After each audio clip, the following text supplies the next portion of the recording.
गोरिया रे। तो भाइयों और भाइयों की बहनों, स्वागत है आपका नया वीडियो में, जहाँ पे मैं आपको बताने वाला हूँ कि मैंने FZ हाइब्रिड 2026 में क्यों चूज़ करी। इसके पीछे का रीज़न क्या है, एक्चुअली में मैंने बाइक क्यों करी है 2026 में। और जबकि 150 सीसी की बाइक है, जिसमें मुझे बहुत अच्छी बाइक्स मिल जाती है, और भी अदर सेम सेगमेंट में बहुत सारे कंपैरिजन करने के लिए आपको बाइक्स मिल जाएगी जो बेटर परफॉर्मेंस, बेटर लुक और बहुत सारी चीज़ें बेटर हो सकती थी।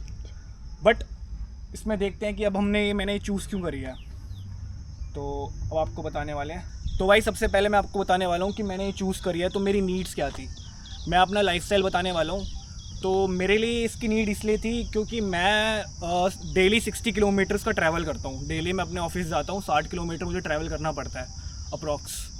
और उसके हिसाब से अगर देखा जाए 60 किलोमीटर में मुझे ऐसी बाइक चाहिए जो माइलेज अच्छी दे, जिसमें माइलेज अच्छी मिल जाए और कंफर्टेबल सीट मिल जाए, पिलियन सीट अच्छी हो, कंफर्टेबल हो, अगर दूसरा बंदा बैठे तो उसको दिक्कत ना हो। साथ के साथ मुझे लुक्स भी चाहिए थे मॉडर्न। अगर जैसे जैसे हम देखें, हम जितने यंग लोग होते हैं उनको सब कुछ अच्छा दिखने में चाहिए होता है। तो उसी में से मैंने ये देखी FZ हाइब्रिड, जो मुझे बाकी सबसे बहुत ज़्यादा स्पोर्टी लगी। आप देखोगे ना इसको, आप पहले ही बोल दोगे कि कम से कम 200-250 सीसी की बाइक है, बट नहीं, ये 150 सीसी की बाइक है जो आपको कम्यूटर के लिए बहुत अच्छी है, वैल्यू फॉर मनी है। तो पहला पॉइंट मैं बताने वाला हूँ इसकी माइलेज। जो सबसे ज़्यादा इम्पॉर्टेंट लगी मेरे को अपने लाइफ में वो थी इसकी माइलेज। तो 60 की माइलेज दे रही है अभी मुझे इस टाइम पे ये, और बहुत सारे लोग कह रहे थे कि ये नहीं देती है 60 की माइलेज नहीं देती है FZ हाइब्रिड। बहुत बता रहे थे कि 45 तक देती है। मैं आपको दिखाऊंगा कि ये 60 की माइलेज दे रही है मेरे को। और उसके अलावा इसमें जो खास बात मुझे लगी वो था इसका इंजन। इसका इंजन काफ़ी रिफाइंड है और ये पहला इंजन है जो हाइब्रिड इंजन है। हाइब्रिड इंजन में बहुत सारे फीचर्स होते हैं अलग अलग जो एडवांस लेवल पे काम करते हैं, जैसे कि इसका मोटर स्टार्ट। इसमें सेल्फ स्टार्ट बिल्कुल नहीं है, मोटर स्टार्ट है और ये ऑटोमेटिक ऑन ऑफ होती है न्यूट्रल पे करने के बाद, जिससे आपका काफ़ी पेट्रोल बचता है। अगर आप डेली कम्यूटर पे यूज़ कर रहे हो, जैसे कि आप रेड लाइट पे सिटीज़ एरिया में चला रहे हो, तो वहाँ पे आपका बहुत पेट्रोल बचता है, जिससे आपकी माइलेज बनती है। तो मेरा यूज़ यही था कि मुझे सिटी में ज़्यादा ड्राइव करना था, ना हाईवे पे जाना है ना कहीं लॉन्ग ड्राइव पे जाना है। तो मेरे लिए सबसे बेस्ट था कि डेली अगर मैं 60 किलोमीटर का ट्रैवल कर रहा हूँ तो मेरा पेट्रोल बचे और मेरी पॉकेट में सही रहे, बजट में आ जाए ज़्यादा बस। और सेकंड चीज़ मैं बताऊँगा, पास आ जाओ। सेकंड चीज़ है भाई इसके अंदर, इसमें ट्रैक्शन कंट्रोल है। अगर आप देखोगे इसमें TCS लिखा हुआ है, ये ट्रैक्शन कंट्रोल है। अभी ये रिजर्व में गई हुई है, ऐसा दिखा रहा है, बस वो टंकी का हुआ है। तो ये ट्रैक्शन कंट्रोल है। उसके अलावा इसमें ABS है, सिंगल चैनल ABS है जो आगे की तरफ है फ्रंट में, और पीछे आपकी डुअल डिस्क है, इसमें दोनों तरफ डिस्क है। और उसके अलावा भाई हमारे क्वेश्चन पूछेंगे हमारे मुन्ना भाई, जो भी पूछना है। आओ मुन्ना भाई आप। तो गाइस, स्वागत है आपकी हमारी न्यू वीडियो में। तो मैं भाई से कुछ क्वेश्चन पूछूंगा। तो आपने एक तो बता दिया आपका कि माइलेज है, डेली कम्यूटर सेगमेंट में बाइक चाहिए थी जो थोड़ा स्पोर्टी लुक में।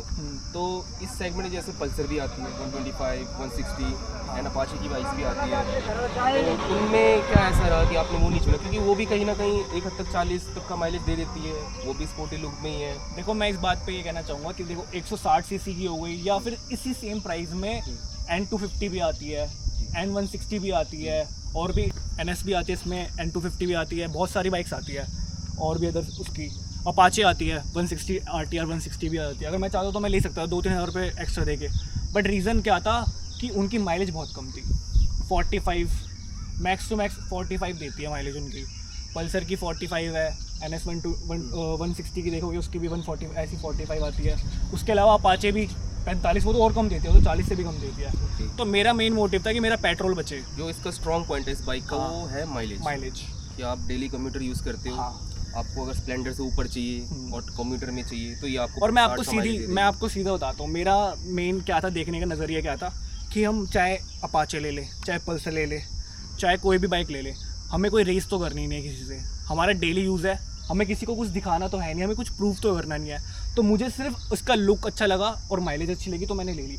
अगर कोई भी आके मुझे देखता है तो सीधा बोलता है भाई ये बाइक कौन सी है। तो रीज़न है इसका पूछने का कि इसका लुक इतना अच्छा है। तो यही रीज़न है। मेरे को किसी को भगाते हुए नहीं दिखानी है, मुझे किसी को दिखाना नहीं है। 105 भागती है, मैंने अभी तक भगाई है 105 इसकी टॉप स्पीड है जहाँ तक मुझे लगता है। आप बताइए ऐसे इसकी स्टेबिलिटी कैसी है बाइक? बहुत बढ़िया, इसका अलाइनमेंट, हैंडल का अलाइनमेंट बहुत सही है। मैं इसको छोड़ सकता हूँ मैं 3rd 4th गियर में 80-90 की स्पीड में भी छोड़ सकता हूँ इसको। बहुत सही अलाइनमेंट है, और इसका सबसे कंफर्टेबल चीज़ है इसकी सीट, बहुत कंफर्टेबल है इसकी सीट। व्हील कंफर्ट सही है इसका। हाँ, बाकी आप NS 160 का देख लो या फिर N250 का भी देख लो, बहुत बेकार कंफर्टेबल है। मतलब सिंगल पर्सन के लिए बढ़िया है, वो पिलियन के लिए बेकार है। बट इसमें नहीं है ऐसा, इसमें पिलियन सीट भी बहुत कंफर्टेबल है, अगर इसमें कोई पीछे बैठता है तो उसको मज़ा आएगा। उसके अलावा इसके टायर्स MRF के टायर्स हैं जो कि बहुत थिक लुक करते हैं पीछे से, आप देख सकते हो। और सेकंड, मैं इसके अलावा और भी पॉइंट्स बताना चाहता हूँ। मुझे ऐसी बाइक चाहिए थी जो माइलेज अच्छी दे, उसके अलावा जिसमें मुझे मेंटेनेंस ना करना पड़े। मेरे को इसमें अभी चलाते हुए 4 महीने हुए हैं, 4 से 4.5 महीने हो गए। कितने चली? मैंने मैंने 7000 किलोमीटर चला लिया, और इसमें मेरा अभी तक खर्चा कुल आया है, मैंने 3 सर्विस करवाई है जिसका अप्रॉक्सीमेटली 3500 खर्चा आया है। 4 महीने में 3500 की मैंने इसमें अभी तक मेंटेनेंस करी है, इसकी सर्विस करवाई है। इससे ज़्यादा अभी तक खर्चा भी नहीं लगा इसमें, और मैं इसको 7000 किलोमीटर चला चुका हूँ। ओके, कुछ छोटी चीज़ें पूछ लेते हैं, जैसे ब्रेक्स कैसे, इसके ब्रेक्स की परफॉर्मेंस कैसी है इसके आगे पीछे? मैं बोल रहा हूँ ब्रेक की परफॉर्मेंस काफ़ी सिटी अकॉर्डिंग बहुत सही है। अगर आप कोई हार्श ड्राइविंग करते हो, यहाँ पे ऑफ रोडिंग हो रही है, वहाँ के लिए मुझे लगता है थोड़ा दिक्कत हो सकती है। बट ये इसकी फॉग सस्पेंशन है, तो इसमें आपको ऑफ रोडिंग करने में बिल्कुल दिक्कत नहीं होगी। ब्रेक्स वगैरह में मैं कह सकता हूँ, क्योंकि इसमें ट्रैक्शन कंट्रोल सिर्फ सिंगल है, तो इस चक्कर में हो सकता है। ABS इसमें सिंगल है, तो वो बनाया गया है हाँ। सिटी यूज़ के लिए, तो उस हिसाब से ठीक है ये बाइक। हाँ जी, सिंगल ABS है इसमें, तो इस चक्कर में थोड़ा पीछे के ब्रेक थोड़े हो सकता है कि आपको सेटिस्फाइड ना करे।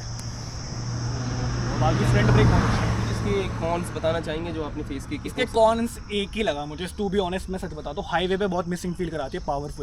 थोड़ा पावरफुल इंजन हो सकता था इसका, थोड़ी परफॉर्मेंस थोड़ी और बेटर हो सकती थी, क्योंकि अदर 150 सीसीज में भी बाइक्स आती है जो थोड़ी बेटर परफॉर्मेंस दे देती है। तो हाईवे में आपको थोड़ा फील होता है, हाँ, तो पावर मुझे कम फील होती है, थोड़ा कम फील होता है। जैसे R15 है, वो 155 सीसी का इंजन है, बट वो काफ़ी स्पोर्टी और पावरफुल फील होता है। बट इसमें बस मुझे पावरफुल थोड़ा कॉन्स लगा, उसके अलावा मुझे इसमें कोई कॉन नहीं लगा। इसमें बहुत सारे फीचर्स दे रखे हैं अलग अलग, जो मुझे पर्सनली सब सारे यूज़फुल लगे। इसमें आपका ब्लूटूथ कनेक्टिविटी भी है, नेविगेशन भी है, TFT डिस्प्ले भी है, तो कोई इशू नहीं है इतना। बाइक फीचर से लोडेड है। हाँ। 160 की रेंज में अगर अंडर 2 लाख के अंदर आपको कोई कम्यूटर बाइक चाहिए जो ओवरऑल बैलेंस देता हो, तो वो FZ रहेगी। यामाहा का जैपनीज इंजन है, रिलायबल है, लॉन्ग टर्म का कोई इशू नहीं है। मेंटेनेंस, लो मेंटेनेंस वाली बाइक है, डेली यूज़ के लिए बढ़िया है। ब्रेक्स एंड हाईवे पे जो आपको थोड़ा फील हो सकता है, बस यही 2 कौन से इस बाइक के। अदर देन दैट बाइक अपने सेगमेंट में बेस्ट है, one of the best bike in segment है, और मेरे को पर्सनली बहुत फेवरेट लगती है मेरी बाइक। एंड इसलिए भाई ने ये चुनी 2026 में। इन्होंने पहले अपाची भी देखी थी, पल्सर भी देखी थी, चेक किया था, तो इनको समझ नहीं आया, तब इन्होंने ये यामाहा चूज़ किया है। तो मैं गाइज, मैं ना इसको अगर किसी को सजेस्ट करना चाहूँगा कि किसको ये बाइक लेनी चाहिए, तो वो है जो भाई 60 किलोमीटर डेली बाइक चलाते हैं, उनके लिए, जिसके लिए पेट्रोल भाई बचाना है, जिसको पेट्रोल थोड़ा कम खर्च करना है, वो बंदा इस बाइक को ले सकता है।